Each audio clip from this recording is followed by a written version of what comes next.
no coração, na mente, praticar, viver e aprender. Em nome de Jesus. Amém. Tá assistindo, vê que ela passou pra rua, pra dentro da rua.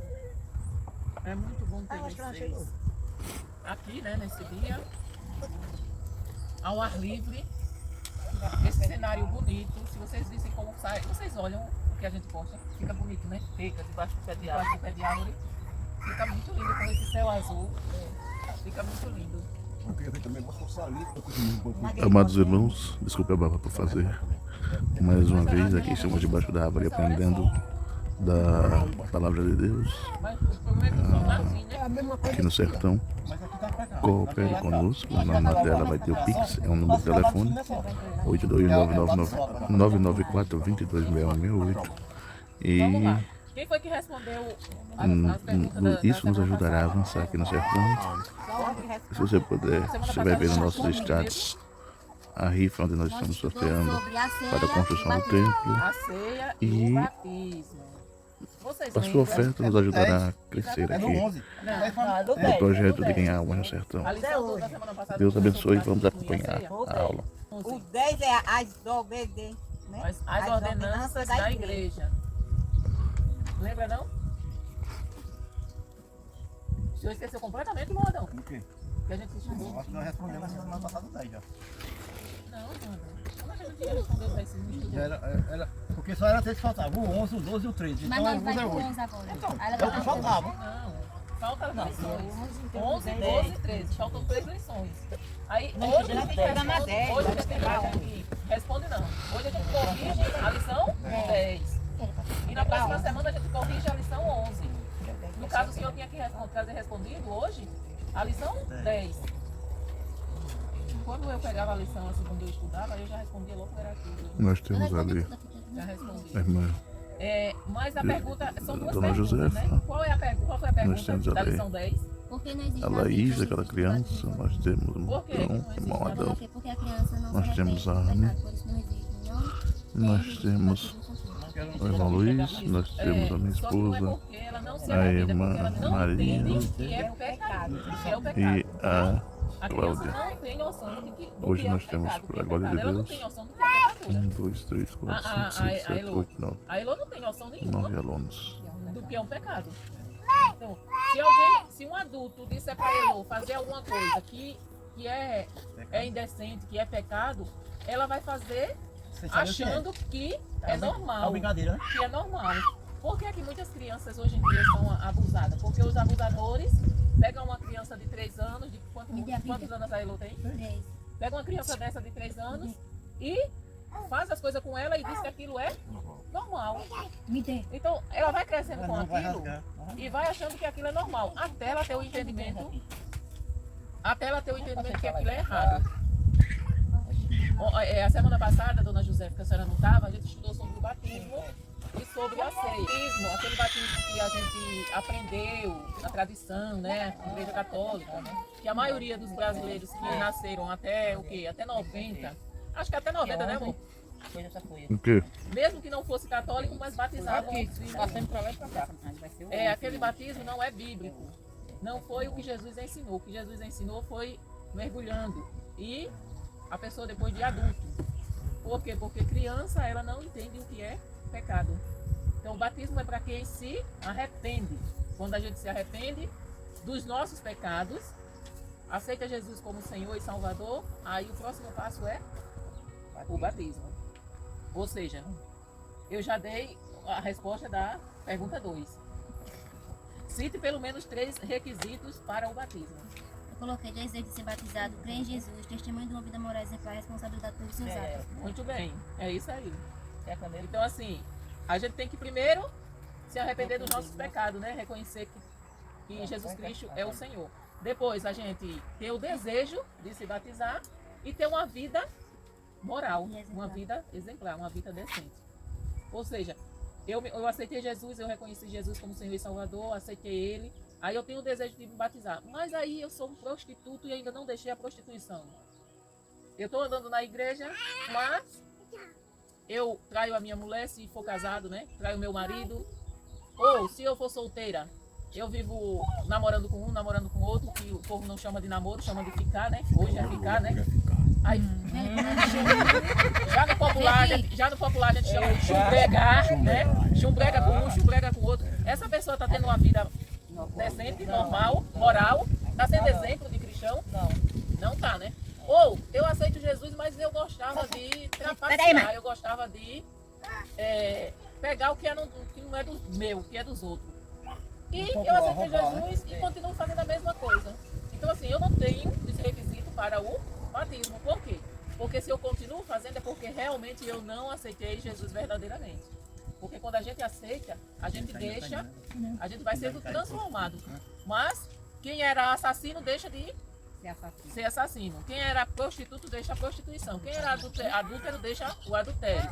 Quem era mentiroso deixa a mentira. Será que deixa mesmo, gente?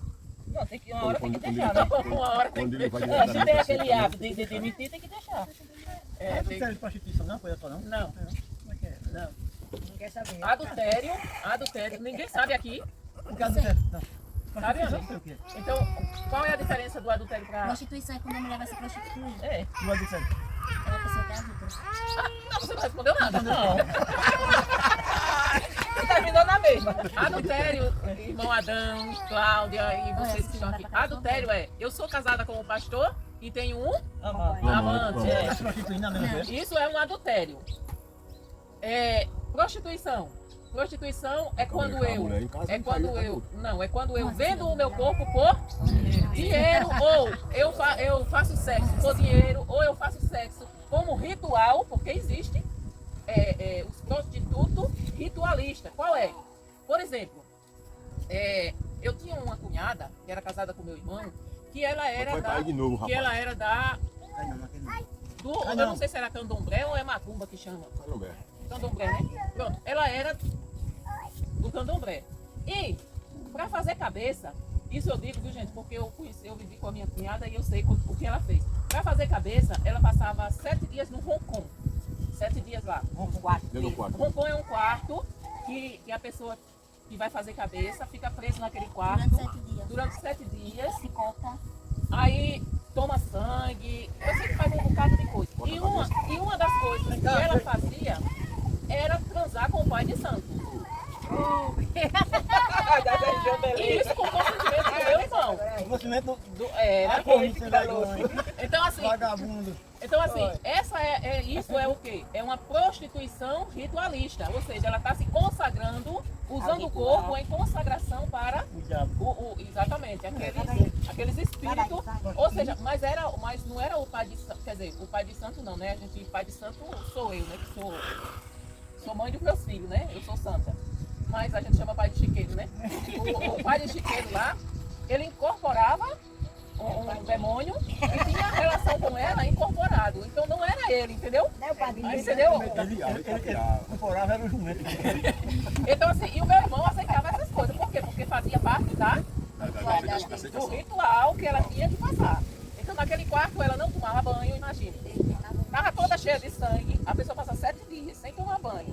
Tomava banho sim, tomava uns banhos lá, de ervas, de não sei o quê. É um monte de coisa. Então, é um tipo de prostituição, irmão Adão. Ela se prostituía prestando um culto àquela entidade. E é a diferença do adultério, tá entendendo? E existe a prostituição simplesmente porque eu quero me prostituir. Qual é o tipo da prostituição? É teira e sair por aí transando com qualquer um.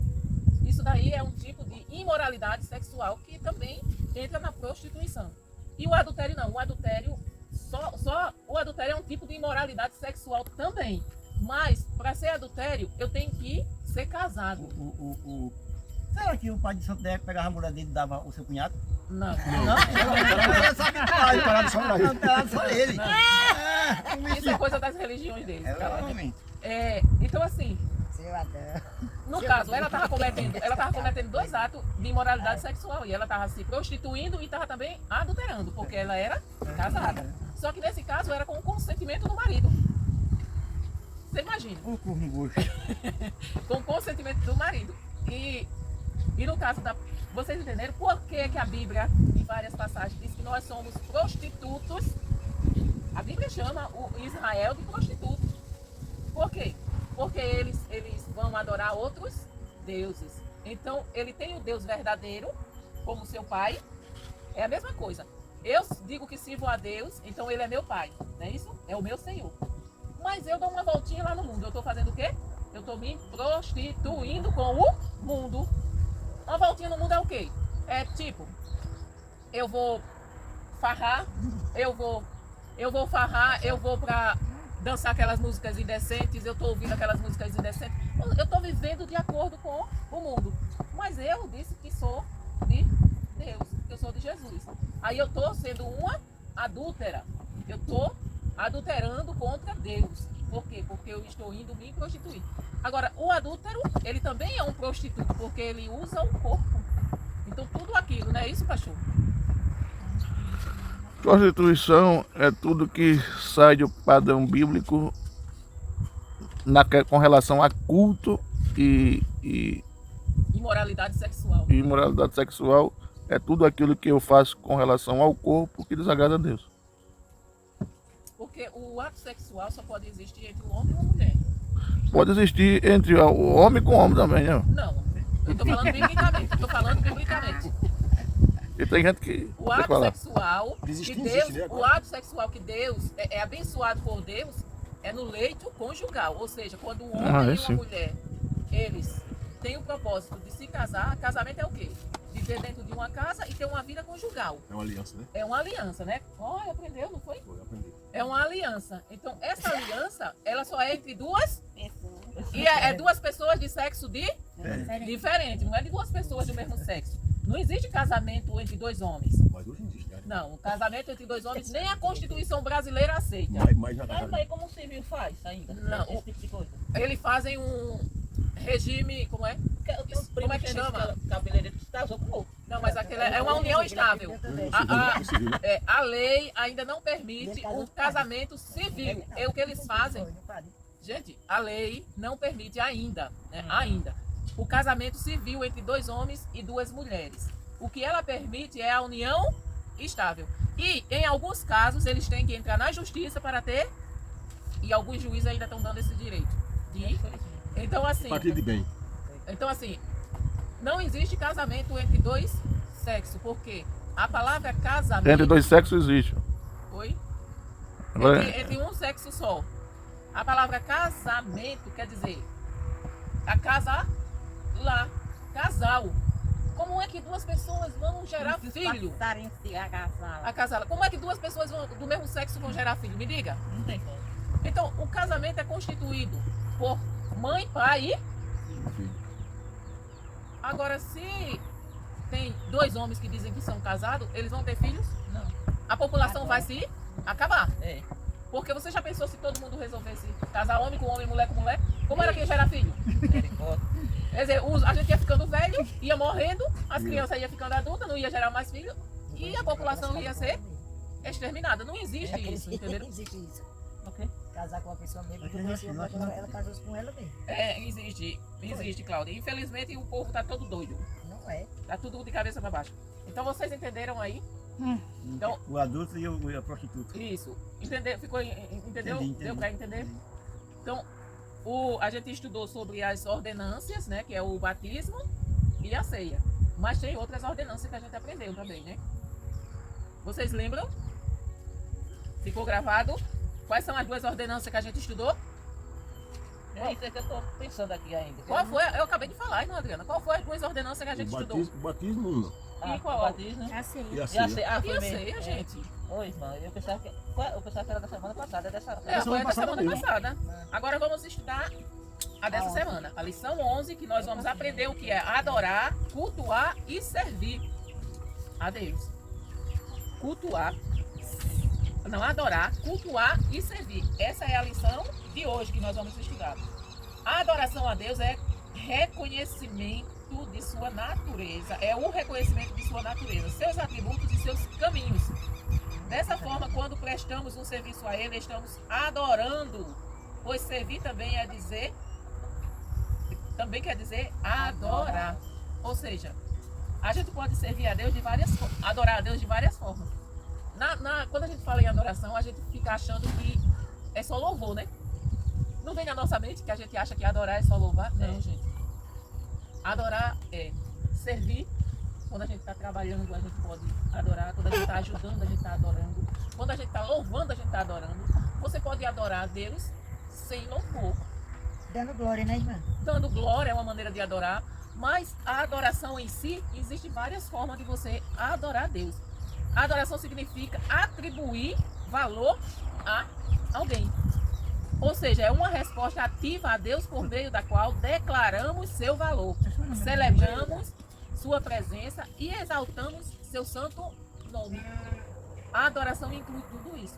Quando vocês já viram, eu não sei se vocês já tiveram alguém dessa forma. Alguém que adora... Tá vindo ali. Oi? Pronto. Tá vindo. Alguém que adora... Eu não sei se vocês já conheceram alguém que adora o próprio filho ou filha. Nunca conheceram, não? Que venera, que adora. Cadê? Rapaz. Vai te beliscar essa.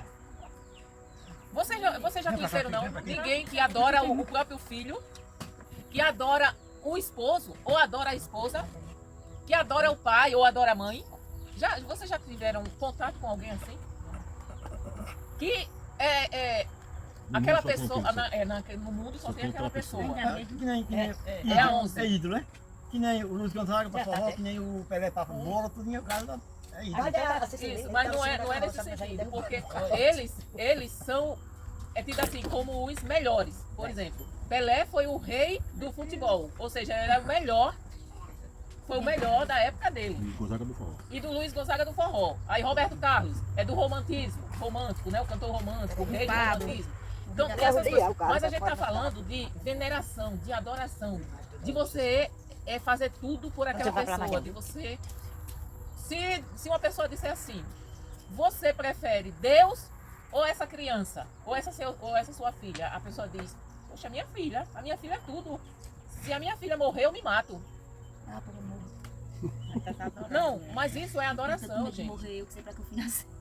Isso é adoração. Então tem que perder o medo de morrer, viu, Anne? Porque Hoje vai eu fui morrer. tirar sangue, me dá uma tontura, quase morre. tô demais, quase que eu vou morrer agora. Então, Mas qual é o medo da morte? A dor. Não, pois eu não tenho medo da dor. Eu tenho medo de não saber quando a minha alma vai depois que eu morrer. Esse é o meu medo. ei, Cláudio. É esse o medo que a gente tem que ter mesmo. Esse é o medo que a Mas gente tem isso que ter. pode ser resolvido, você sabe, né? É. Isso a gente pode resolver. Aí é comigo e Deus, né? Eu tenho que me resolver com Deus Pastor, pra um não ter esse exemplo, medo. a gente tá na igreja, eu não sou batizada, mas eu aceitei Jesus. Se eu morrer, eu vou pra onde? Poxa, Se você ele voltar hoje mesmo. Você que sabe. Não, eu Você tá alinhada com Jesus? graças a Deus, De verdade? Pecado hoje. Já pediu perdão pelo pecado que cometeu todo hoje? dia eu peço. Agora eu sei que pecado eu cometo. O pecado é cometido por ações, gestos, palavras e Eu pensamentos. pequei hoje, pastor, porque hoje eu escolhi meu marido. Mas isso mesmo. Mas esse pecado você comete toda Eu hora. pedi perdão a Deus e depois me reconciliei com ele, porque o negócio ali, né? Quando você reconcilia fazendo menino mais não, filho? Pelo amor de Deus. Ele tá viajando, por isso que não vai sair dois. Já tá com 2 meses que eu tô buchuda. Sim. Então assim, Só pede desse. Anne, Vou me operar. então, Anne, se você faz pouco tempo que aceitou Jesus, você faz pouco tempo que aceitou Jesus. Então assim, se você tá bem com Deus, tá bem com a igreja, com os irmãos, você não tem pecado. Então se Jesus voltar hoje, o que é que impede de você ir com ele? Cala a boca. Se você morrer hoje, o que é que impede de você ir pro céu? Nada. Não tá intrigado em ninguém. Ah, pô, vou não pro céu. Então não vai não. Então trate de se arrumar. Eu já tá arrumado. Não. Agora tem que levar essa carruagem pra trás. Trate de vestir as vestes da humildade. Tirar as pretas e vestir as brancas, né? Trate que de dá vestir as vestes da pureza.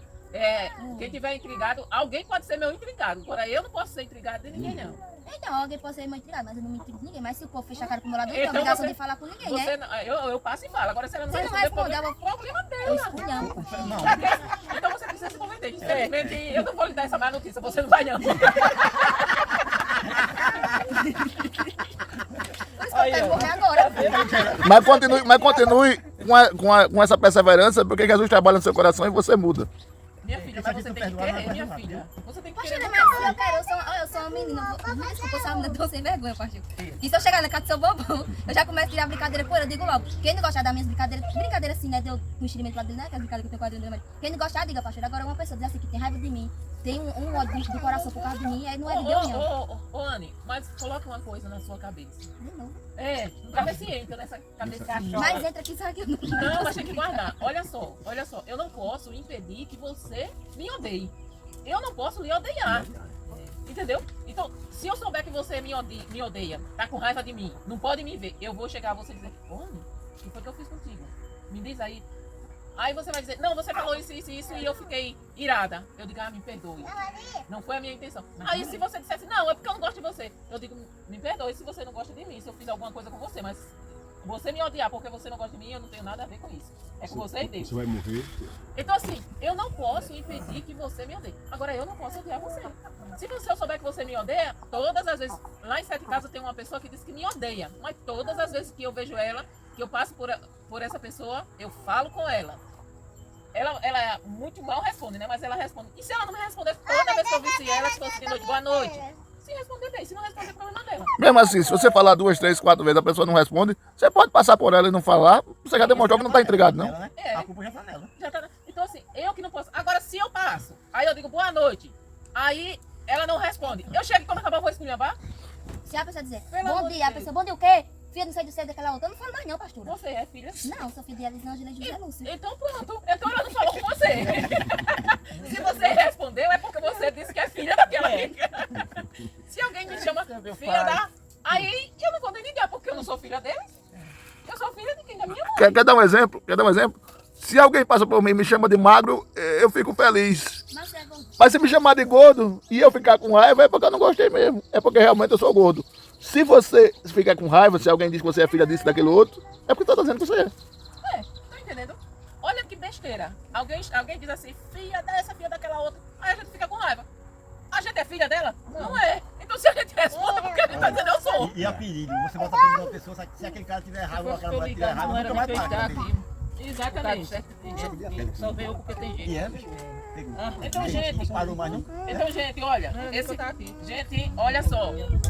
A gente ir para o céu ou não, a gente ter a salvação eterna ou não, só depende da gente. Não é Deus que vai resolver essa questão. A gente tem que resolver enquanto tem vida aqui, Ele viu? está esperando, né? Ele tá lá com tudo preparado, esperando pela gente. Agora, se Agora a pessoa a faça, passagem tem que estar certinha. tem que fazer a escada da pessoa. Quem faz Tem a que escada estar da pessoa. comprada e carimbada a passagem. Então compre, minha filha, correndo, compre e correndo. A gente precisa sentar com você e mande. Não, eu tava esperando a senhora vir naquele dia, me deixaram esperando. Que dia? Na quinta-feira. Quinta-feira todo mundo se arrumou. Não, foi quinta-feira. O pastor disse quinta-feira a gente vem aqui. Sim, não naquela, nessa amanhã. Estão ali fazendo visita às uvas. Eu digo, chega já. Mas foi lá, mulher, na outra. Foi em Sete Casas. A gente foi. Aí essa quinta, porque a gente já tinha acertado com o pessoal lá. E essa quinta é aqui. Entendeu? Sim, vamos lá. Adorar ao Senhor. Adorar não é uma forma de arte, tampouco é liturgia, credo, rituais, vãs repetições, nem obediência cega. Há um conjunto de regras referente ao culto a Deus. Adorar também não é distrair-se durante um sermão, murmurar orações ou entoar hinos desatentamente, talvez com pouca dedicação do coração. Adorar não é uma disposição de espírito, é uma resposta racional ao que Deus é para nós. Ou seja, quando eu adoro, quando eu homenageio, quando eu honro, quando eu venero a Deus, eu estou dizendo que Ele é o ser mais importante da minha vida. Vocês entenderam por que tem gente aqui? Onde vai, menino? Que não, a adoração não é somente a imagem, não. Como eu disse, tem gente que adora um filho, tem gente que adora um carro, tem gente que adora um cavalo, tem gente que adora o pai, tem gente que adora a mãe, tem gente que adora o marido, tem gente que adora a mulher. Então, adorar é quando você adora uma coisa, um objeto ou uma pessoa, você está colocando aquela pessoa, aquele objeto no lugar de Deus. Então, assim, a adoração, ela tem que ser consciente, tem que ser racional e tem que ser verdadeira. Ela tem que ser. Eu gritei aqui pela senhora. Ela disse, passou lá, chamou Eu você. chamei Ela ela, tem disse, que bora ser- Eu tia. chamei pela Ciro, chamada. de coração. Na verdade, o verdadeiro Na verdade, o verdadeiro requisito para uma adoração sincera é um coração Isso aí vai te beliscar. desejoso de Deus. Vamos embora, menino. Ele volta. Ele tá indo pros pequenos. Gente, vocês lembram do versículo que Jesus falou? Que ele disse o quê? Ele disse que estava à procura de quê? Jesus disse que estava à procura de quê mesmo? Do verdadeiro adorador. Isso porque se eu estou à procura de um verdadeiro é porque tem o falso. Então, quando Jesus disse Volta não. que estava procurando verdadeiros adoradores, era porque tinha falso. Ou seja, até aquele momento ele disse que as pessoas que o adoravam só com a e não com o. Então a adoração ela tem que vir de dentro do nosso coração. A gente tem que adorar a Deus pelo que Ele é na nossa vida, pela importância que Ele tem para nós. Não porque os outros estão adorando, não porque alguém disse que eu tenho que adorar. Não, a gente adora porque a gente tem o desejo de adorar. É um desejo do fundo do nosso coração que a gente tem de adorar. Assim, quando o cristão não se relaciona com Deus em seu cotidiano, ele se torna vazio da adoração, pois qualquer ato de louvor, reverência ou ações de graça está diretamente relacionada à conexão que o adorador estabelece com o Senhor. Isso quer dizer o quê? Irmãos, se eu passo o dia todinho, olha só, eu passo o dia todinho ouvindo música que não tem nada a ver com Deus. Eu passo o dia todinho um forrozinho, Luiz Gonzaga. Eu passo o dia todinho ouvindo Reginaldo Rossi. O dia todinho, escutando Leonardo. Leonardo. de Camargo. Pronto. Um funk, né? Um batidão. Um Batista. samba. Amado Batista. Aí eu passo o dia todinho ouvindo essas coisas. Espera aí, eu tô falando essas coisas. Tem alguém aqui que escuta isso, é? Pergunta a Cláudia. Ei, Cláudia, quem é que escuta isso aqui? Passa lá no É rádio. na Passa lá rádio. no rádio, problema na rádio. Eu tô dizendo Escuta de rádio, Irmão Zé Luiz. Eu boto na 96 porque também tem, Puta, tem cara, louvor também, tem Tem louvor. meio de batata só. Então desliga o rádio, Irmão Zé Luiz. O senhor tem uma caixinha que só liga com pendrive só que louvor. Nem pendrive tem mais. Olha, Já jogou mais louvor, não foi? Liga, seu Zé Luiz, até a rádio não quer pegar mais na caixa. Não quer não. sim. Sei lá, foi Mas cuidado. vamos deixar a vida do Irmão Zé Luiz e vamos para a lição aqui. Né? É verdade. Aí quando eu passo, pronto, aí sábado, né? Eu passo sábado todinho ouvindo essas coisas. Eu passo sábado todinho na porta falando da vida dos outros. Aí eu passo sábado todinho assim. Aí quando chega 3 horas, aí eu vou para a igreja. Gente, vocês acham que essa adoração vai sair daqui? Não sai. Por quê? Porque tá cheio de quê? De coisa do mundo. Aí eu passo o dia todinho assistindo. É pecado assistir filme? Não, não é pecado não. Pecado é você encher o seu espírito, a sua alma só daquilo. Você assistir. Eu não vou dizer que não assisto filme não. Eu assisto e eu gosto de filme. Ultimamente eu tenho assistido só filme evangélico. Eu assisto filme evangélico. Mas uma vez ou outra na vida eu assisto filme baseados em fatos reais. É pecado você assistir um filme? Não é. Não é pecado. O pecado está em quê? Em você só fazer aquilo. Ou seja, você gasta o seu tempo todinho. Aí você pega uma série, né? Essas séries que tem, né? Que se eu for assistir, eu não posso assistir. Por quê? Porque se eu começar a assistir, eu só quero parar quando terminar. Entendeu? Então assim, eu já não assisto, eu já não coloco mais nem série, porque se eu for começar a assistir, aí você perde, às vezes a gente começa, teve uma vez, isso faz tempo, viu? Isso faz tempo. Eu gosto daquela série CSI. Eu gostava. É boa aquela Jesus. série. Aí teve uma vez que eu comecei a assistir aquela série, assim, a boquinha da noite, comecei a assistir. Oxe, deu de madrugada. E cadê o sono? Não chega sono. Agora a gente pega a Bíblia pra ler, Dá logo sono. dá logo sono. Até os hinos, se você ficar só assistindo. Então, assim, a gente tem que ter cuidado com isso. O nosso culto, a nossa adoração, ela tem que sair daqui, ó. E se aqui estiver cheio de coisas que não tem nada a ver com o adorador, ou com quem vai ser adorado? Como é que a nossa adoração vai sair? Já pensou? Isso é pecado, Ana. Como o pastor uma vez estava falando, que o homem foi dar uma palavra na igreja e chamou um palavrão. Por quê? Porque é hábito dele estar com aquele palavrão na boca. Então, assim, o que é que vai sair na nossa adoração? Será que ela está saindo daqui mesmo? Então, nós temos que ter muito cuidado com isso. Eita, Jesus. Então, a adoração. O 1, viu? Eu vou ler agora o 1.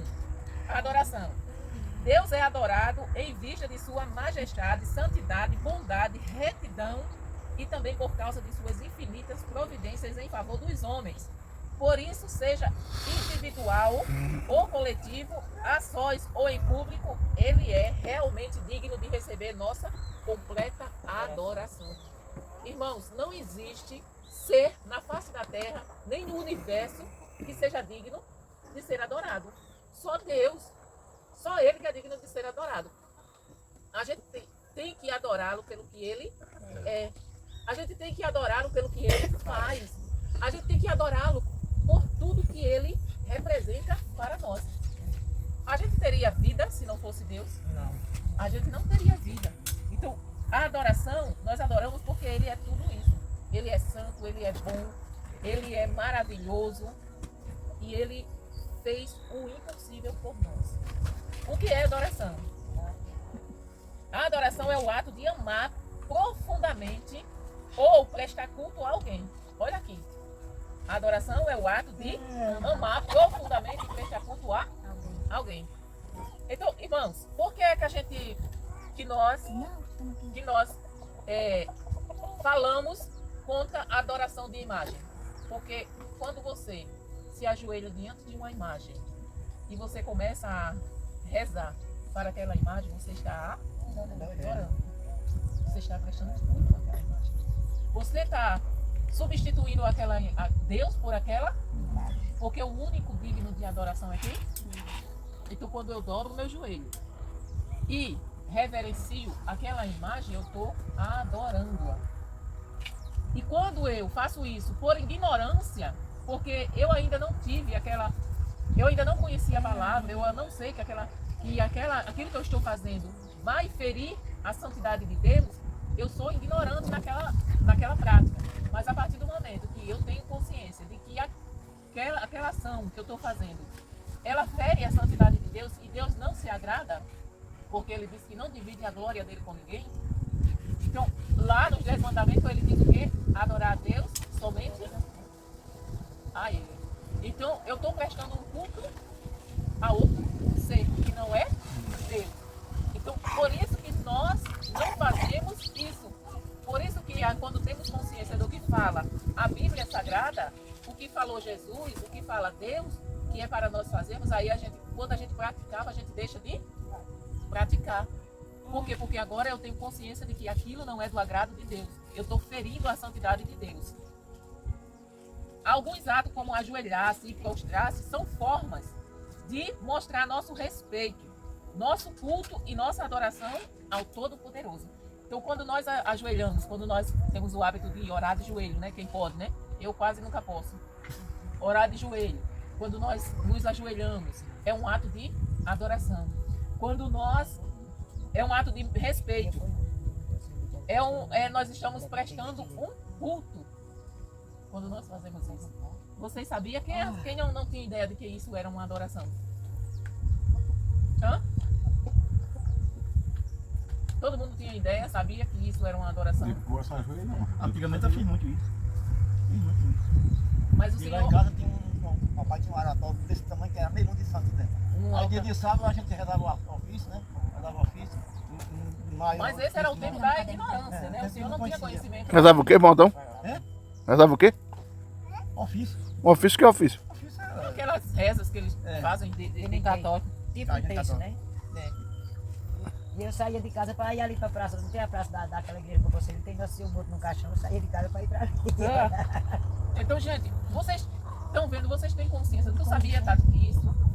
Não sabia que você dobrar o joelho diante de uma imagem, diante de qualquer ser. Pode ser a imagem de alguém, pode ser uma foto de alguém, pode ser uma imagem de um elefante. Mas vocês sabiam, tem gente que adora rato. Na Índia mesmo, eles adoram a vaca, é sagrada para eles, é um deus para eles. Rato, galinha, não, tem um lugar que...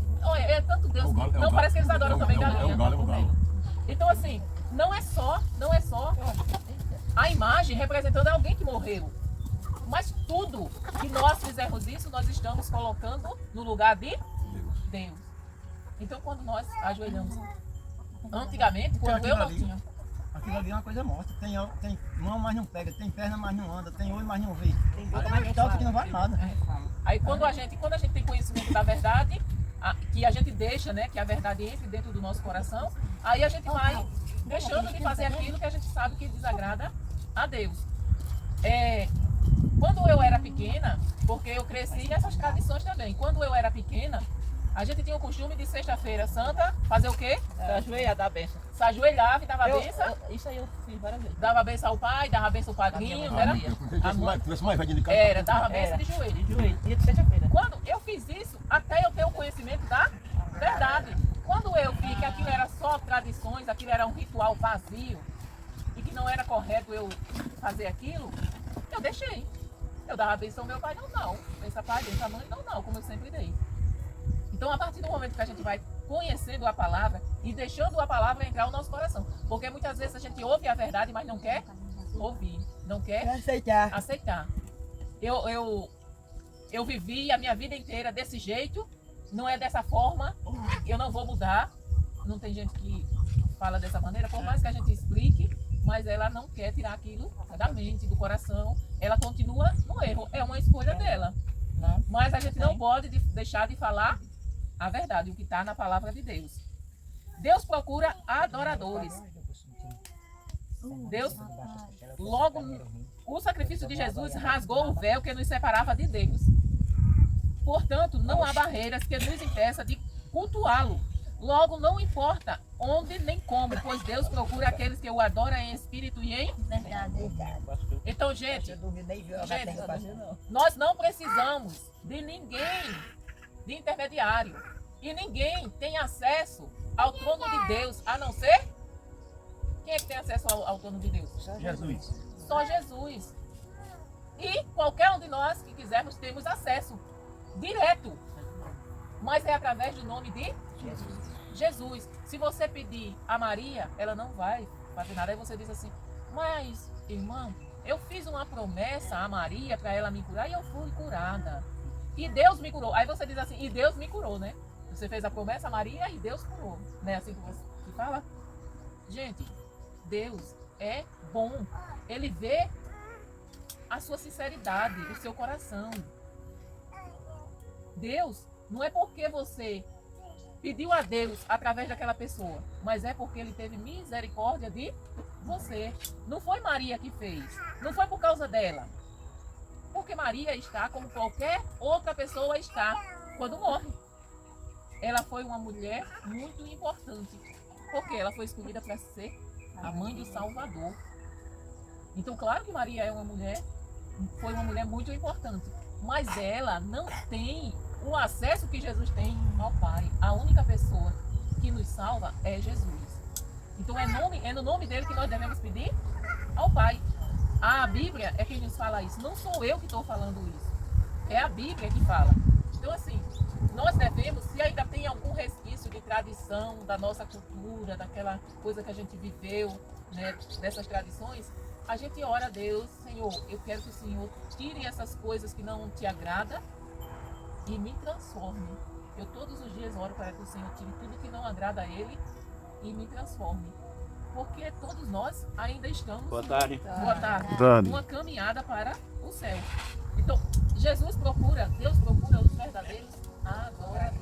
Que o adore em espírito e em... Que a adoração não saia daqui, mas saia do coração.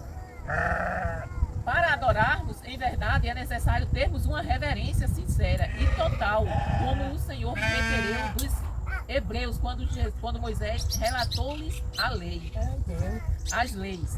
Nessa situação, ele ordenou que Israel guardasse todos os mandamentos do Altíssimo. Além disso, Moisés também recomendou ao povo que amasse a Deus de todo o coração, de toda a alma e de todas as forças. Então nós temos que amar a Deus de todo o nosso coração, com toda a nossa alma e com todas as nossas forças, ou seja, de corpo, alma e espírito. Então a gente tem que amar a Deus com todo o nosso ser. Lá em Isaías 29:3, ele diz que nós amamos a Ele só de palavra e de coração não. Então e muitas vezes, irmãos, nós caímos nesse erro. Nós amamos a Deus de palavra. Aí quando ele olha para o nosso íntimo lá dentro, aí a palavra que saiu da boca não está de acordo com o coração. Então temos que ter muito cuidado para adorar ao Senhor com o que nós sentimos, com o que nós temos lá dentro, de verdade, com o nosso coração. Não adianta a gente fingir que o adoramos. Porque se a gente fingir que o adoramos e não o adorarmos, nós estamos pecando. E um dia nós vamos prestar conta de tudo. Da mesma maneira, posteriormente, o Senhor disse ao profeta Jeremias que o povo o encontraria se o fizesse com inteireza de coração. Enfim, o Senhor busca aqueles que o adorem verdadeiramente. Para nós adorarmos ao Senhor verdadeiramente, em espírito, nós temos que ser santos. Vocês sabiam? Vocês Para ser santo, pastor, precisa não ter nenhum pecado. Não, mas não tem santo não, seu Zé Luiz. Santo só Jesus, só foi ele que se Cláudia, ressuscitou. aí se você disser isso, você está dizendo que a palavra está mentindo. Porque a palavra diz que nós somos. Depois eu pensava, Não, Mas o cara pega. não, irmão. Ô, irmão Adão, nós não podemos, enquanto nós vivemos nesse corpo, nós vamos estar sujeitos a essas coisas. Agora, nós não podemos ter uma vida de pecado. Ter uma vida de pecado, Cláudia, é você viver pecando, entendeu? Agora, se você é salvo, Agora permanecer no erro, se você é salvo, isso não quer dizer que você nunca mais vai pecar. Enquanto estivermos nessa carne, e Jesus sabia, tanto é que ele disse, filhinhos, não peque. Mas se vocês pecarem, ele disse, olha, se esforce para vocês não pecar. Mas se por um acaso acontecer um acidente de percurso, o pecado na vida do crente é um acidente de percurso. Se acontecer um acidente, não se desespere. Vocês têm? Quem é que nós temos? Jesus Cristo, para nos perdoar. Aí quando a gente se arrepende verdadeiramente, o nosso pecado é apagado. Então assim, não é que a gente não vai pecar. Irmãos, santo, Cláudio, quer dizer separado. Separado para Deus. Separado do mundo. Separado para Deus. Ou seja, separado para um propósito divino. Santo quer dizer o quê? Puro. É por isso que a gente tem que estar em constante vigilância. Por quê? A gente tem que vigiar os pensamentos. Como é que vai ter pensamento? E eles veem você de acordo com Dormindo? ali, tá ali vigiando. O nosso corpo é pecador, que é a língua. Eu não entendo esse pensamento de cabeça. O Sadão disse que pensa e erra pensando. Não, a gente tem alguns pensamentos pecaminosos. Como assim? Mas acordado, mas dormindo, irmão Adão. Como é que a gente vai pensar dormindo? Dormindo a gente sonha. Não, pecar dormindo é a primeira vez, não? Sonhando, não tá dormindo não?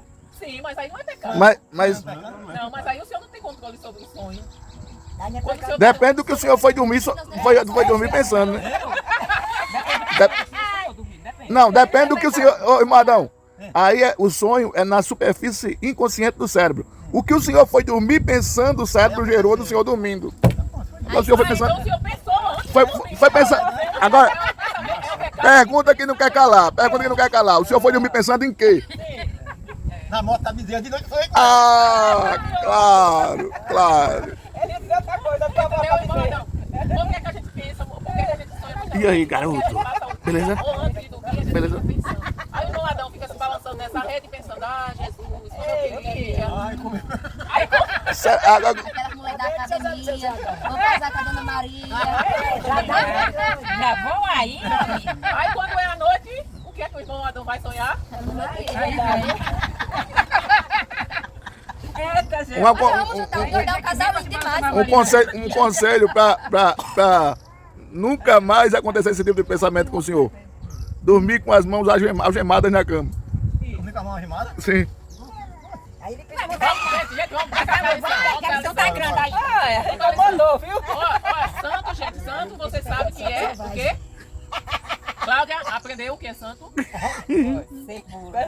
é uma pessoa verdadeiramente está presente na vida do Cristo. Santo é ser separado ser separado das coisas do mundo. das coisas do mundo e separado para um propósito divino. Santo é aqui, ó. Santo quer dizer ser puro, separado do pecado. A santidade é um atributo moral de Deus que precisa estar verdadeiramente presente na vida do cristão. Pois o Senhor não tolera o pecado. Então, ser santo é ser separado do pecado. Portanto, desenvolver um caráter reto e uma postura íntegra é fundamental, pois sem santidade ninguém Verá a Deus. Sem santidade é a palavra que diz, gente. Está lá em Hebreus 12, 14. Sem santidade ninguém verá a Deus. Irmãos, vocês acham que Deus ia deixar isso escrito se não fosse capaz de sermos santos? Ele ia cobrar uma coisa que a gente não fosse capaz de ser? Sabe por que ele disse que sem santidade ninguém verá a Deus? Porque Jesus veio como homem, ele esteve sujeito a tudo que nós estamos e ele não caiu em nenhum pecado. Então, se ele não caiu, não é porque ele era Jesus, não, porque ele estava como homem, ele estava na Ele carne. não sabia, né, que ia ser Jesus. Oi? Ele Já sabia vi, que ia ser Jesus. Sabia sim. Você já viu que eu quero dizer dele, né? A única coisa que Jesus não teve, nunca, foi o pecado original. Não. Por quê? Por que ele não teve o pecado original? Porque ele não é da descendência de Adão. Por isso que eu pego. Porque ele nasceu de um homem e de uma Oi? mulher. Ele nasceu do Espírito Santo. Então, assim, ele não nasceu Mas da quando eu forma... nascer de tua, Ele não nasceu... Bateu na minha perna. Chore não, mano. Ele não nasceu, gente, da forma que nós nascemos. Nós viemos com o DNA de Adão. Jesus não. Jesus veio com o DNA de... Então, ele é Deus. Ele veio e se formou no ventre da mulher, de Maria. Mas, a partir do momento que ele saiu do ventre, ele teve que aprender a andar, ele teve que aprender a falar. Ele viveu como qualquer criança. Ele teve que ser amamentado. Se Maria não tivesse amamentado, não tivesse cuidado dele, ele ia morrer. Da mesma forma que qualquer outra criança. Só que ele veio, ele passou por provações, ele passou por fome, teve sede, teve fome, ficou cansado, sentiu dor. Teve mulheres com certeza deram em cima dele, tentaram ele, mas ele não quis, ele não caiu, gente. Ele se afastou do pecado. Por isso que ele era santo. E ele disse: todos vocês podem ser santos, só é vocês se afastarem do pecado. Então, quanto mais a gente se aproxima de Deus, mais afastado do pecado a gente fica. Quanto mais a gente se afasta de Deus, mais próximo do pecado a gente está. Então, assim, a gente não peca porque nós, vamos dizer assim, eu hoje estou com tanta vontade de pecar, eu vou pecar. Não. A gente peca porque a gente está numa carne pecaminosa. A nossa natureza é dessa forma. Agora, o Senhor nos deu um antídoto. Vamos, só uma pergunta, se a gente emagrecer e ficar só no osso, será que peca tanto? Agora, O pecado tá na carne, a gente só fica o osso. como é que diz? Só que Deus nos deu um antídoto para esse mal que está conosco. Qual é o antídoto para matar o pecado? A igreja? Também. Faz parte. O sangue de Jesus, gente. Não, mas uma resposta mais clara para ela. Se a gente se dedicar a ler a palavra, ouvir louvor, oração. Sim, amor, isso faz parte da vida do crente. Se o crente não... o pecado, o antídoto para o pecado é o quê? Jesus Cristo, né? A gente aceita Jesus Cristo como Senhor e Salvador e Ele perdoa todo, apaga. Ele apaga o nosso pecado, ok. Mas se eu não me aproximar de Deus, como é que eu me aproximo de Deus? Lendo a palavra, orando, indo ao culto, louvando, tudo isso me faz, jejuando, tudo isso me faz me aproximar-me de Deus. Agora, eu aceitei Jesus, eu me arrependi dos pecados, o Senhor zerou meus pecados. Mas a partir daquele ponto, o que foi que eu fiz? Eu não fui para a igreja, eu não leio a Bíblia, eu não oro, eu não louvo, eu não jejuo. Não escuto a Bíblia, né, também, para quem não sabe ler. Quando eu falo ler, amor, tá incluído. Não, mas às vezes quem não sabe ler vai dizer, eu não sei ler. Mas aí já sabe, né, que hoje tem como você ouvir a Bíblia. Então, assim, se eu escuto a palavra de Deus, se eu oro, se eu vou para o culto, se eu jejuo, se eu louvo a Deus ou eu escuto louvores a Deus, eu estou enchendo a minha alma das coisas de... Agora, se eu não faço nada disso, ainda que eu não tenha tido os meus pecados apagados, o que é que vai acontecer, gente, se eu não faço nada disso? Eu vou continuar pecando. Por quê? Porque eu não estou me aproximando de... E é só Deus, é só Jesus Cristo que nos faz resistir ao pecado. Ele apagou o nosso pecado, mas nós temos que continuar na presença dele. Se eu não estou na presença dele, eu não estou na cobertura dele. Quando eu saio da cobertura dele, eu estou sujeito a pecar e viver uma vida pecaminosa, porque essa é a minha natureza. Essa é a minha natureza. Eu só não peco diariamente, constantemente, não vivo uma vida de pecado, porque eu estou me aproximando de Deus. Se eu me afastar de Deus, eu vou praticar o pecado. mais, outros menos. Mas vai viver uma vida de pecado. Então, assim, não tem aquele que não viva uma vida de pecado longe do Senhor. Humildade. Vocês sabem o que é humildade? A gente já estudou sobre isso nessa lição. A humildade é amplamente destacada na Bíblia, pois por meio dela o cristão consegue desenvolver um caráter altruísta. Isto é, uma índole que passa a focar, isto é, a sua índole passa a focar mais no próximo do que a si mesmo. Você não passa a amar mais o próximo do que a si mesmo, você passa a focar mais no próximo do que em si. Como assim? Aí o irmão lá em Sete Casas, a gente já estudou essa lição lá, o irmão disse assim, mano, mas eu vou amar mais o meu próximo do que a mim. Ele está dizendo que eu vou focar mais no bem-estar do meu próximo. É diferente. Por quê? Eu não sei se vocês já passaram por essa situação, mas quando a gente vê alguém em perigo, mesmo que a gente não conheça aquela pessoa, a gente nunca viu na vida, mas se a gente vê aquela pessoa em perigo, qual é a primeira atitude que a gente tem? Não é ajudar? A gente não pensa nem que a gente pode sofrer alguma consequência, né? Mas a nossa natureza é de ir ajudar. Quem já viu aqui, quem assistiu jornal, essas coisas, quem já viu na internet mesmo, pessoas que morreram porque foi ajudar outro. Por quê? A nossa natureza é de ajudar, mesmo que a gente não saiba nem quem é aquela pessoa. Se a gente vê alguém se afogando, a gente não lembra nem que não sabe nadar.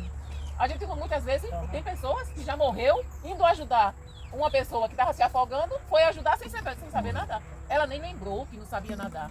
Mas quando ela viu aquele próximo naquela situação, ela focou no bem-estar dele, esquecendo de si.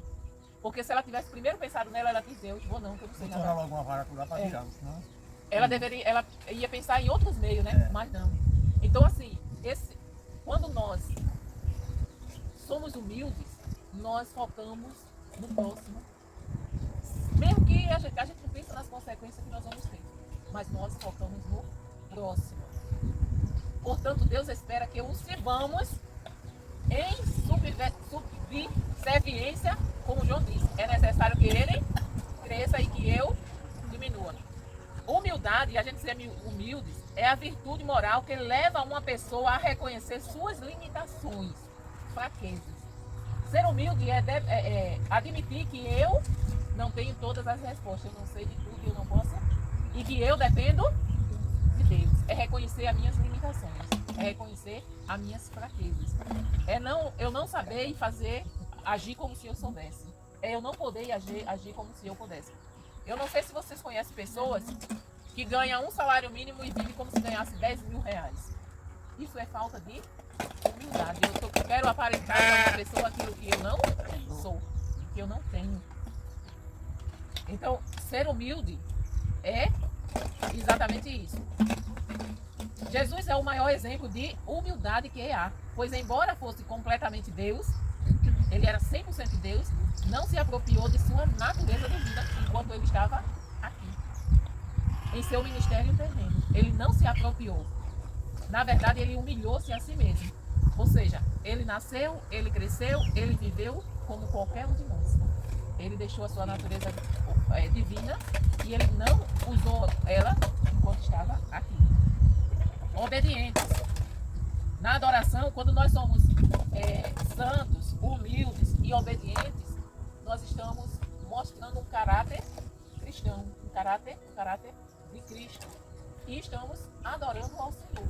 Quando nós nos esforçamos para ter essas qualidades, as qualidades de Cristo, nós estamos adorando ao Senhor. É uma forma de adoração também. A obediência é parte de uma postura de submissão que todo cristão deve ter diante do Senhor. Ela reúne em si a humildade e o amor. Contudo, embora ela seja um elemento fundamental, aqueles que buscam agradar a Deus, essa não é uma característica fácil de ser construída, porque requer que abramos mão da nossa própria vontade. Ou seja, obedecer a Deus requer que a gente abra mão, que a gente renuncie à nossa vontade, gente. Agora, tu tá entendendo, Cláudia? Tem alguma dúvida? Não. Se tiver, pode perguntar, viu? Pode falar. Tá entendendo? Você vai cair, seu. Tá com dúvida em quê? Não, Tá com dúvida não? tô vendo também.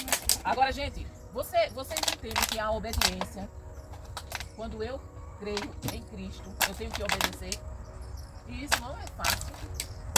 A gente renunciar à nossa vontade, os nossos desejos, os nossos pontos de vista, os nossos planos, isso não é fácil. Mas irmãos, Porra, Maria, chama. quando a gente pensa que Deus, Ele sabe todas as coisas. Olha só, eu vou usar aqui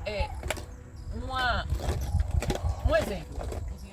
A Tati está planejando ir embora, né, morar na casa dela. Ela orou, né, nós oramos, nós jejuamos, e Deus está abençoando e ela está terminando a casa dela. Mas se Deus tivesse, o sonho dela é sair daqui e morar na casinha dela. Mas se Deus dissesse assim, não é a hora, tá? Você vai ficar aí ainda algum tempo. Você ainda vai ficar aí algum tempo. Aí a Tati tem muita vontade de ir. Aí ela olhava assim para a casa dela, mas a minha casa está pronta, Senhor. Foi o Senhor que me deu. Por que o Senhor não quer que eu venha agora? Mas o Senhor, Ele sabe o porquê Ele está dizendo isso. Alguma coisa, Ele sabe o porquê Ele está dizendo isso. Ou Ele quer tratar com a Tati, ou é alguma coisa que vai acontecer que Ele quer que Ele quer impedir. Por isso que Ele quer que ela fique. Algum motivo Ele tem. Mas nós, como seres humanos, será que a gente iria dizer, não, eu vou ficar aqui o tempo que o Senhor quiser? Na tua situação, Tati, seria fácil?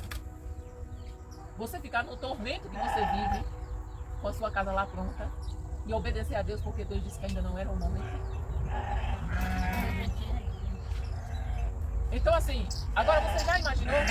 Aí você diz assim, eu não estou entendendo porque foi Deus que me deu, Ele me deu as condições de fazer, e agora Ele disse que eu não vá, ainda não é o momento? Não, será que é Deus mesmo que está falando comigo? A gente pensa logo assim. Será que é Deus que está falando comigo? Acho que não é Deus não. Mas aí a gente tem que orar, a gente tem que ir para a palavra, e tem uma coisa lá dentro, chamada Espírito Santo, que ele vai ou nos dar paz, ou nos inquietar. Se for de Deus, a gente não vai sentir paz. Se é aquilo que ele está dizendo, para você não ir. Se for Deus falando, você não vai sentir paz. Se você não obedecer, você vai, mas você não vai em paz. Sai daí, saia. Então assim, não é fácil a gente obedecer. Porque nós temos que abrir mão da nossa vontade, do nosso desejo. Mas, gente, quando a gente pensa sempre que Deus me pede alguma coisa que eu não gostaria de fazer, eu penso no seguinte: Deus sabe de todas as coisas. Ele sabe o meu futuro. Ele sabe o que vai acontecer amanhã com a minha vida. Eu não sei. Eu só sei a palmo, como a gente diz, né? Na frente do nariz. Eu não vejo o que vai acontecer amanhã. Se eu pegar esse carro e disser, não, hoje eu vou para Maceió, e o Senhor disser, não vá, é porque Ele viu alguma coisa que ia acontecer nesse trajeto. Eu não estou vendo. É o livramento que está dando, né? Então, gente, a gente tem que obedecer, a gente tem que colocar isso na nossa mente, no nosso coração. Eu posso não estar entendendo, eu posso não concordar, eu posso até não querer, mas eu vou fazer, porque é Deus que está pedindo, é Deus que está falando, e Ele sabe de todas as coisas. Ele tem o controle de tudo. Então, quando eu acho dessa forma, o Senhor vai trabalhar na minha vida. Por quê? Porque eu estou obedecendo. Dessa maneira, submeter o nosso querer à vontade de Deus, além de ser exemplo de humildade e amor, também é uma atitude de obediência e fé. A gente só obedece se a gente tiver fé. Ou se a gente tiver medo. Tem gente que não tem fé, mas tem medo. Aí obedece. Pois abdicarmos do nosso eu, crendo que o Senhor realizará seu melhor em nós. É para isso que serve a fé. Irmão, se a gente não confiasse em Deus, às vezes eu estou em casa, sabe? E eu fico pensando, eu digo, meu Deus, como Deus é tremendo e maravilhoso. Se a gente não confiasse, eu fico olhando o que Deus tem feito, como Ele tem trabalhado na nossa vida. A gente não tem, o salário do pastor só dá para pagar as despesas de casa. O aluguel, água, luz e internet.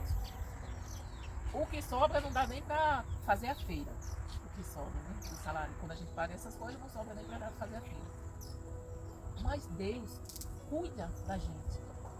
Deus preparou alguém em Maceió para todo mês trazer. Essa pessoa traz uma cesta básica para a gente. A gente vive pela fé. Eu não tenho mais salário. Eu trabalho para o Senhor. E Ele tem suprido. Eu fico assim, maravilhado. Como Deus trabalha. É milagre. Você já pensou? Você tem uma despesa de 4, 5 mil e todos os meses você pagar? Por quê? Porque Deus disse, vá trabalhar só para mim. E eu vou suprir. Eu vou pagar as suas contas. Aí eu passei um ano para obedecer. Um ano eu passei para obedecer. Mas eu obedeci. Eu abri mão do meu trabalho, do salário que eu recebia, para viver na dependência total do Senhor. E até hoje.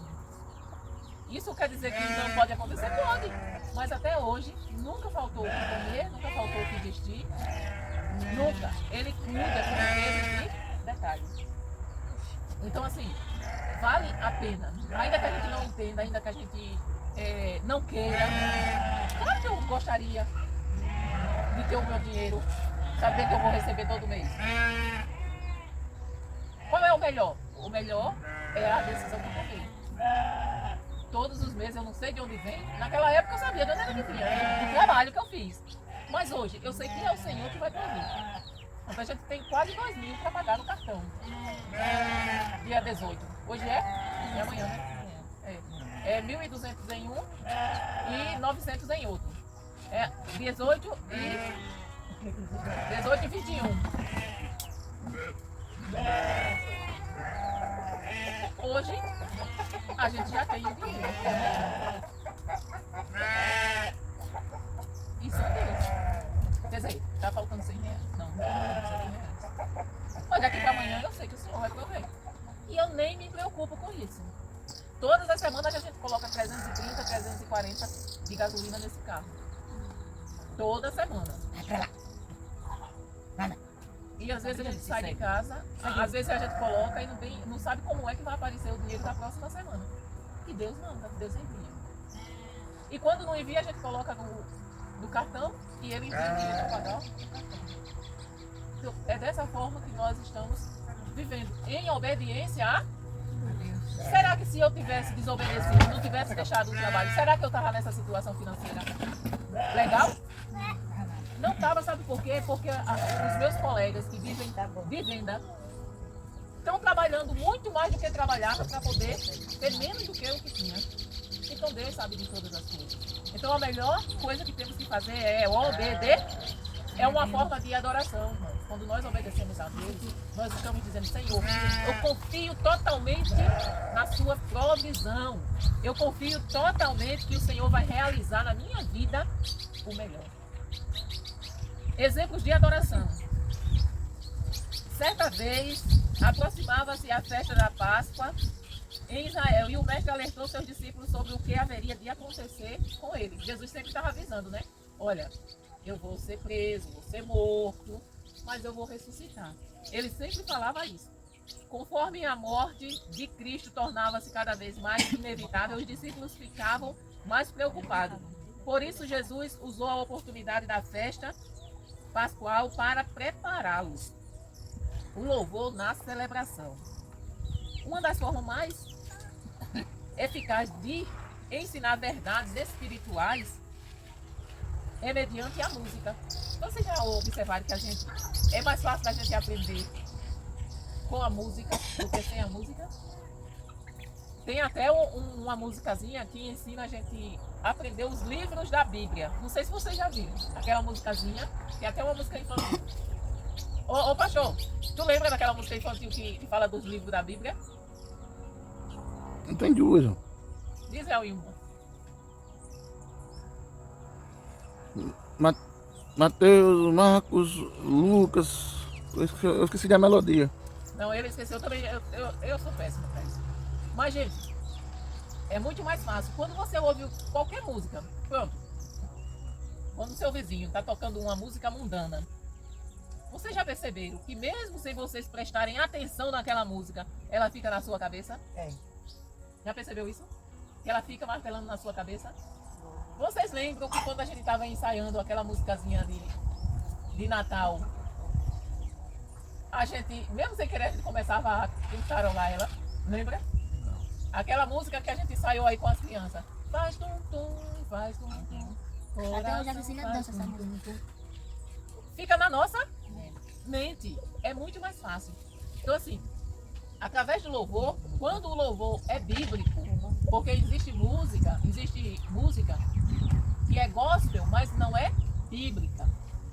É diferente. Existe música evangélica que ela exalta o ser humano. Não é cristocêntrica, ou seja, Cristo no meio. Porque o louvor, ele tem que ter Deus como centro, não o homem.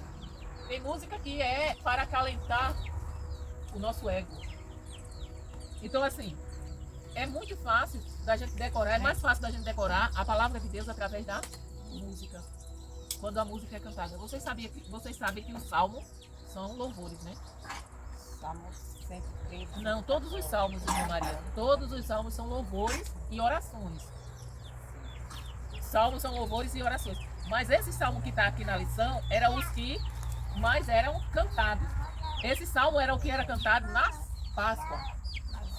Quando eles celebravam a Páscoa, quando eles faziam a celebração da Páscoa, aí eles cantavam esses salmos. Cantavam durante a Páscoa, durante a ceia e cantavam depois da ceia. Então aqui eles colocaram. A Páscoa era uma festa anual, na qual os israelitas celebravam a libertação do cativeiro egípcio. A Páscoa hoje não é mais celebrada. A Páscoa. Por quê? Jesus foi quem celebrou a Páscoa pela última vez e automaticamente já inaugurou a ceia. Veja que depois que ele celebra a Páscoa, que ele come a Páscoa, ele faz o quê? Ele toma o pão, parte e dá para os discípulos. Esse é o meu corpo, que é partido por... Então aquele pão simbolizava o corpo e o vinho simbolizava o sangue. Então naquele momento ele estava dizendo, olha, toda vez que vocês forem fazer a Páscoa, vocês fazem memória da minha morte e anunciam a minha morte e a minha volta até que eu venha. Só que a Páscoa dos judeus, ela estava relembrando a saída deles do cativeiro egípcio, da escravidão. Então, a Páscoa tem um simbolismo de libertação. Ela significa, ela é um memorial à libertação. E a ceia também. A ceia nos traz à memória a libertação de cada um de nós dos pecados, que ela foi conseguida através do sangue derramado na cruz. Geralmente o período de louvor ao Senhor era dividido em duas partes. Na primeira, que ocorria durante a Páscoa, cantava-se os louvores 114 e 118. Na segunda, que ocorria no encerramento, eram entoados os salmos 113, 115, 116 e 117. Agora, olha só o que era que os salmos diziam, esses 6 salmos. O 113 dizia, exalta o Deus infinitamente grande. Aí ele que habita nas alturas e com amor, do pó levanta o pequeno e do monturo ergue os necessitados. Era esse, dormiu não, foi Anne? Era esse o conteúdo do Salmo. Ele celebra os milagres, declara que o nosso Deus é o único Deus, expressa o profundo amor do salmista por Deus, ou seja, nós temos que demonstrar, né, o profundo amor, expressar, convida todos os povos da terra para louvar o Senhor e reflete a confiança em Deus, para que Deus, né, nos livre da mão dos inimigos. Jesus celebrou a Páscoa preparando o coração dos discípulos para que entendessem que os acontecimentos que vinham estavam dentro do plano da salvação e também sob o controle do Pai. Agora, as características do louvor. O que é louvor para vocês? O que vocês acham que é? O que significa? Cantar a Deus, né? Cantar a Deus. Louvar a Deus. O ato de exaltar profunda gratidão e reconhecimento. de exaltar, de glorificar ou expressar profunda gratidão e reconhecimento. Você olha que a gente quando está louvando, e é um louvor bíblico, né? A gente fala do que Deus fez, do que Deus faz, do quanto Deus é poderoso, e nós agradecemos a Deus através do louvor. A palavra grega aparece em Mateus, que significa cantar hinos ou cantar louvores. É a mesma palavra que aparece em Atos, quando Paulo e Silas foram presos e ficaram louvando. Devemos louvar confessando a fé em Deus. O Salmo 113. Vocês querem ter alguma dúvida, querem fazer alguma pergunta? Vocês entenderam o que é adoração? Não fazer. Vocês estão entendendo o que é o louvor? O louvor é um ato de exaltar e glorificar profundamente a Deus. Na poesia cantada, o vitorioso é o próprio. Quando nós cantamos louvores a Deus, nós sempre estamos dando ênfase ao que Deus fez, ao que Deus faz. As histórias que importam são aquelas em que Deus é o protagonista.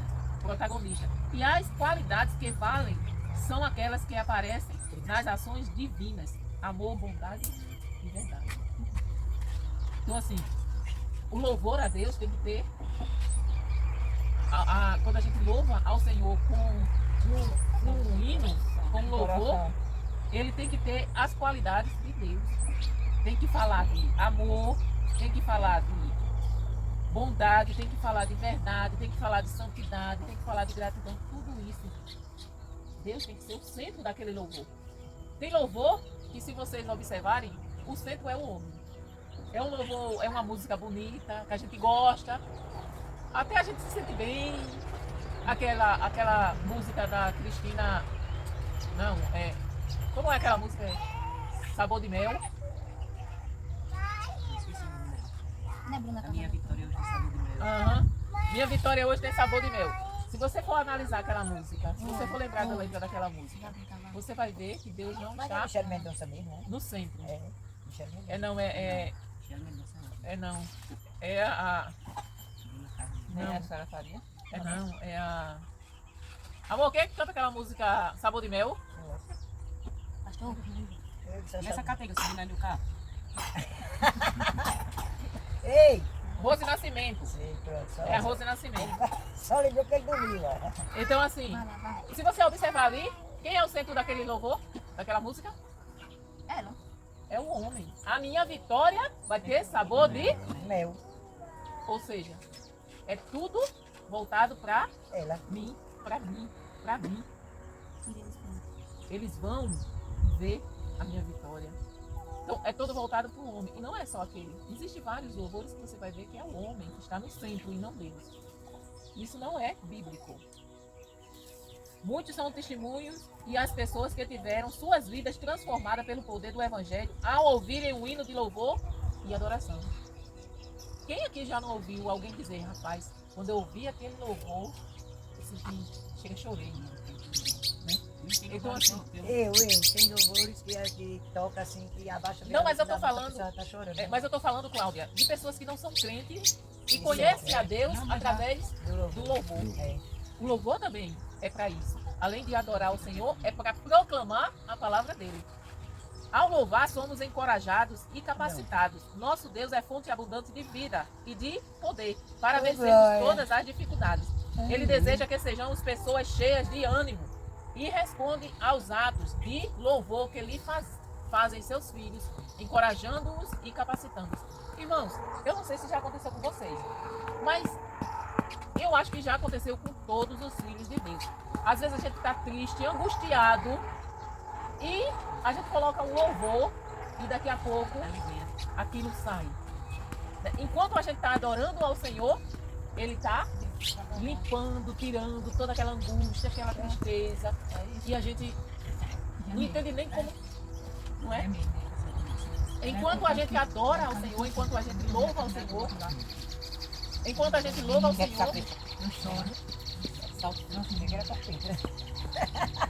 Já aconteceu com vocês?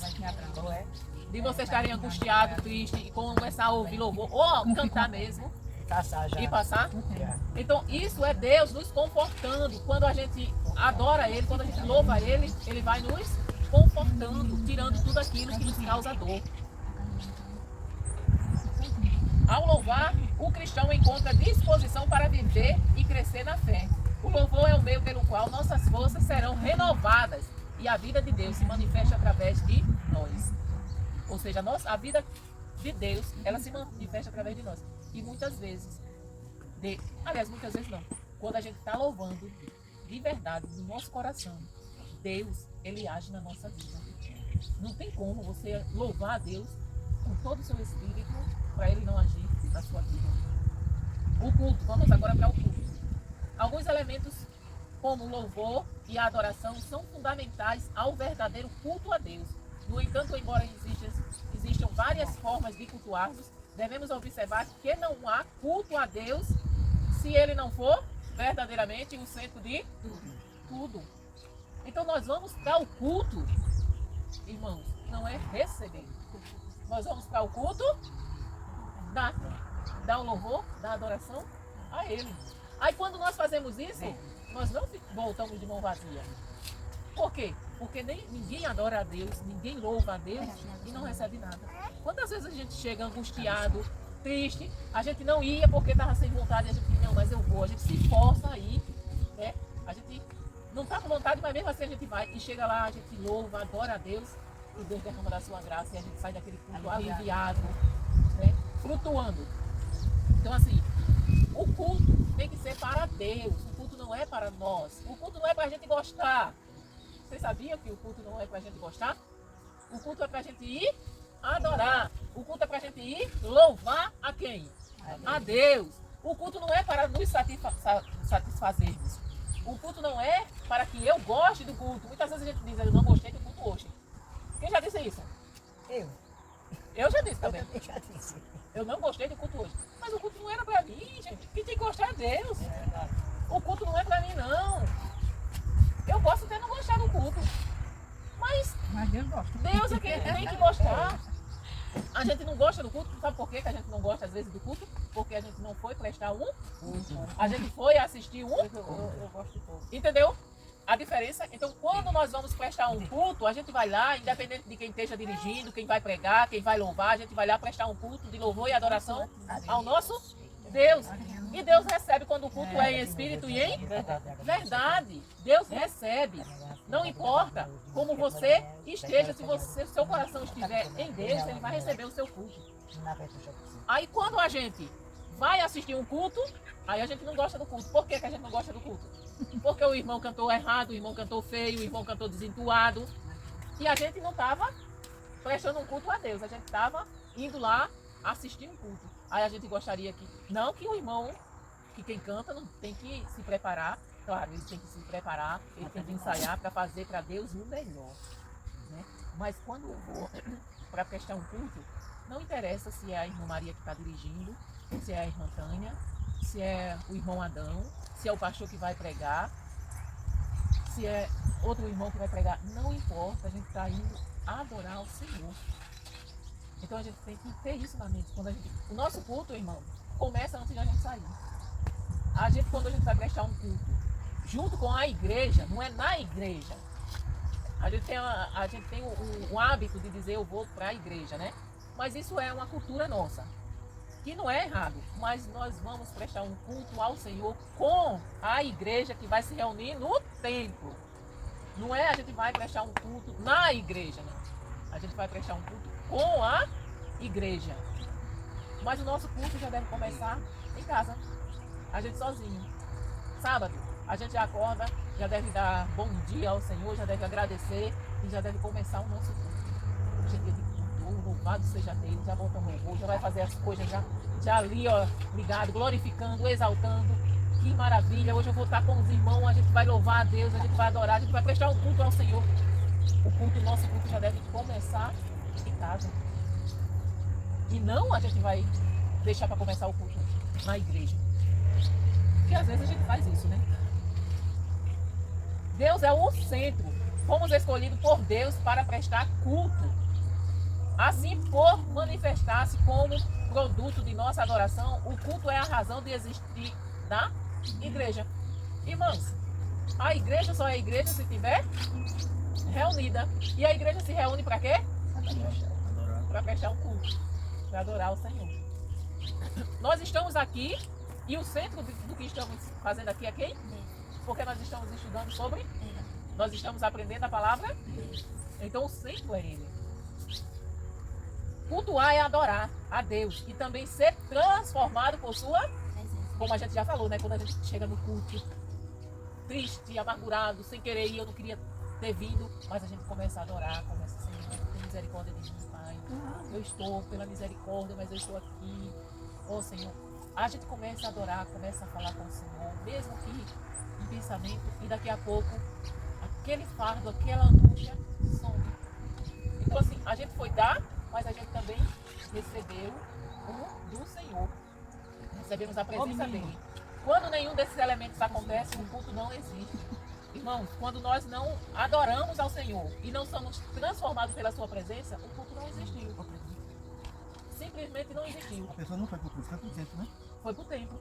Teve apenas uma reunião de pessoas que estavam ali reunidas para cultuar só com A boca. e a adoração vinha daqui? Não. Só era. Por isso que quando sai dali, parece que não aconteceu Nada. nada. Tá do mesmo jeito. Chegou lá. E às vezes volta até pior. Porque volta mais carregada, porque vai olhar para a vida de um, vai olhar para a vida de outro, vai falar de um, vai falar de outro. Aí volta pior. Então assim, que a gente tenha isso na mente, né? Eu vou prestar um culto ao meu Senhor. Porque é assim que nós devemos ser. Então, quando eu chego lá e presto um culto ao Senhor, é impossível da gente não ser transformado. O Senhor vai trabalhando na nossa vida. Por quê? Porque a gente está ali, ó, quebrantado, a gente está entregue. E o Espírito Santo vai trabalhando, vai renovando as nossas forças, vai tirando aquilo que não agrada a Ele. Então, se tirarmos o Senhor do centro do culto, a sua voz deixará de ser ouvida e, consequentemente, deixaremos de ser transformados por Ele. Irmão, a gente corre um risco muito grande. Se a gente fizer uma congregação, se a gente fizer um templo, e a gente começar a ter eventos que o centro não seja Deus. Aí se a gente, como muitas igrejas na capital, se perdem nisso aí, porque tem tanta atividade que Deus não está naquele lugar. É a apresentação disso, é a apresentação daquilo, é a apresentação daquilo. E vai apresentando tudo. E no final, ninguém cultuou. Por quê? Porque teve apresentação. Cada um querendo se apresentar mais do que o outro. E o culto a Deus, onde ficou? Então temos que ter muito cuidado para não cairmos nessa armadilha. Assim, antes de qualquer obra evangelística, ação social ou serviço eclesiástico, o cristão precisa concentrar toda a sua atenção em seu culto ao Senhor. Não é no culto não que nós devemos ter toda a nossa atenção voltada. É no culto ao Senhor. É o meu culto particular. Cada um de nós, quando vamos para a igreja, o templo que a gente chama de igreja, a gente tem que ir prestar um culto ao Senhor. E todos juntos prestando um culto, de verdade, o Senhor vai receber e vai derramar a sua glória. É nesse ato que a transformação o alcança e que Deus manifesta-se a nós. O culto deve ser sincero. O culto não deve ter o propósito de agradar-nos e satisfazer o nosso gosto, como já foi falado, né? O culto não é para que eu goste, é para que o Senhor goste, para que o Senhor receba. O culto além do templo. Mas eu vou ler isso aqui, ó.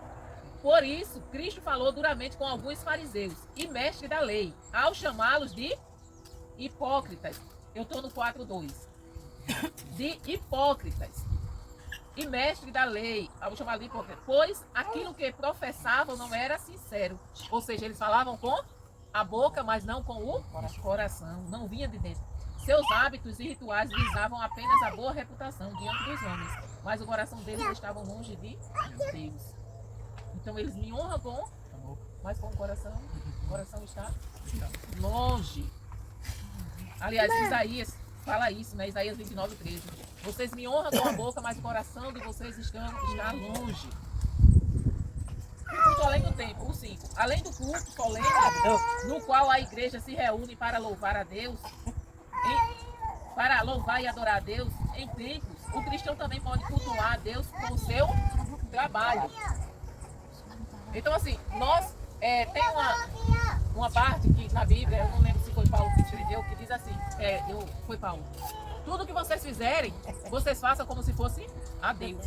Ou seja, tudo que nós fizermos na nossa vida, até o trabalho que a gente não gosta de fazer, mas a gente faça como se estivesse fazendo para Deus, agradecendo.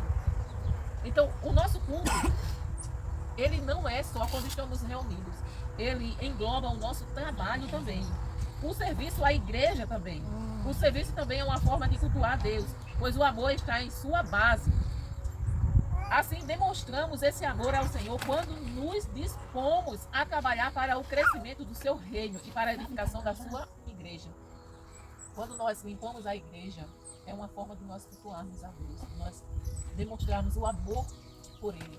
Quando nós limpamos a igreja, quando nós fazemos serviços na igreja, serviço fora da igreja, uma ação social, é uma maneira de nós cultuarmos e demonstrarmos o amor que temos por Deus. Quando o cristão assume responsabilidades na igreja, por exemplo, ao trabalhar na secretaria, limpar e arrumar o salão do culto, cuidar dos carros no estacionamento ou receber os visitantes, ele contribui para que o nome do Senhor seja glorificado.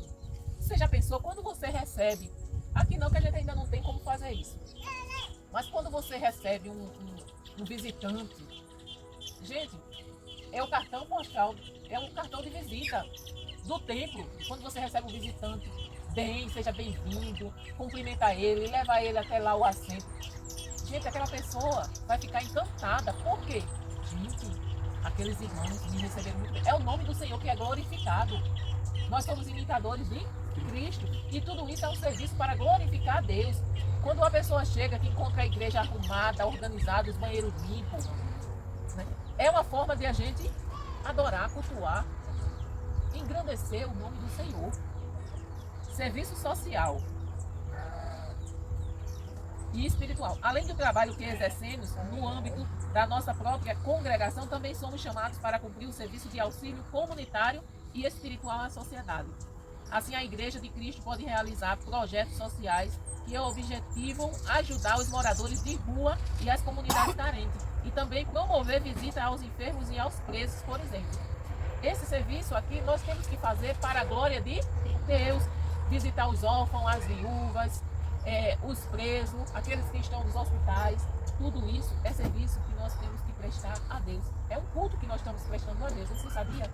Quando nós vamos visitar os hospitais, uma pessoa que está enferma, nós estamos cultuando a Deus.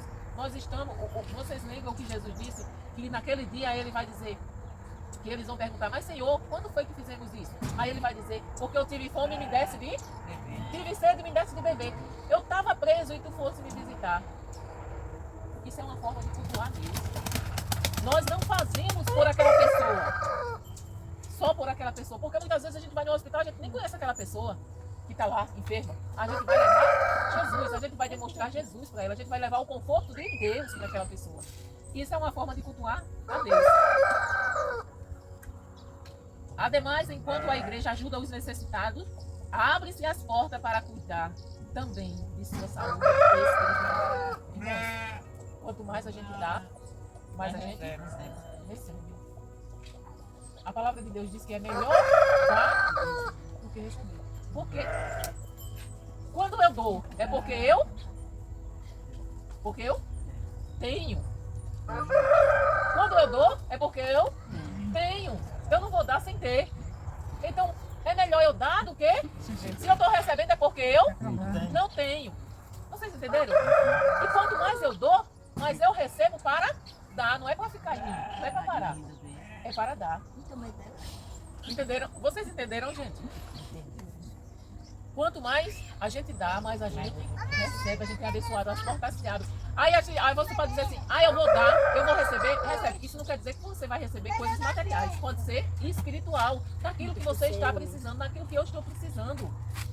Ou seja, eu estou doando alguma coisa material, mas o Senhor está me dando espiritual.